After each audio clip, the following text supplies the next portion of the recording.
this world, there's two kinds of people, my friend. Those with loaded guns, and those who dig. You dig.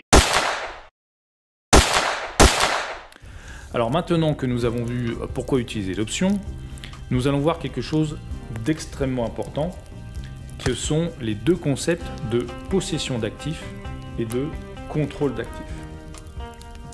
Alors tout d'abord la possession. Qu'est-ce que c'est que le concept de possession d'actifs? Eh bien vous possédez, quand vous achetez une action, vous possédez finalement une fraction de la compagnie en question ou du sous-jacent. Vous devenez donc propriétaire d'un morceau de cette compagnie. Et dans ce cadre-là, vous ferez une plus-value si l'action monte et ça vous permettra de sortir un bénéfice. Le problème sur le concept de possession, c'est que certaines actions qui sont extrêmement valorisées, c'est-à-dire qui coûtent cher, prenons l'exemple d'Amazon, hein, qui est aujourd'hui aux alentours de plus de 3 000 € l'action, et ben, une action à 3 000 €, tout le monde ne peut pas se l'acheter.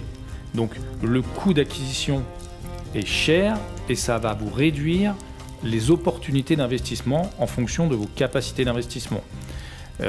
Beaucoup d'actions, on prend Amazon, donc plus de 3 000 €, on prend Tesla, c'est la même chose, ce sont des actions très intéressantes, très dynamiques et dont tout le monde parle en ce moment, mais tout le monde n'a pas la capacité de pouvoir acquérir et posséder ces actions en investissant dedans.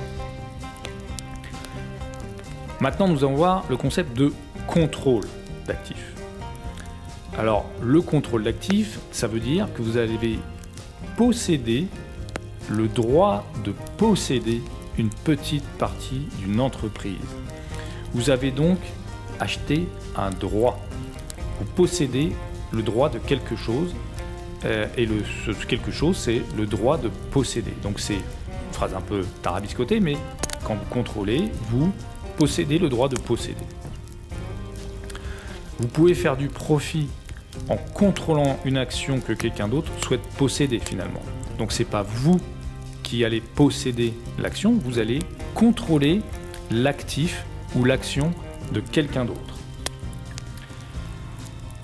Et contrairement à la possession, vous allez pouvoir contrôler des actions plus chères pour une fraction du prix d'achat. C'est-à-dire qu'on reprend l'exemple d'Amazon à plus de 3 000 $, vous allez pouvoir via le contrôle et via les options, vous allez pouvoir contrôler cette action avec une somme inférieure au prix d'achat si vous aviez décidé de posséder l'action, de l'acheter.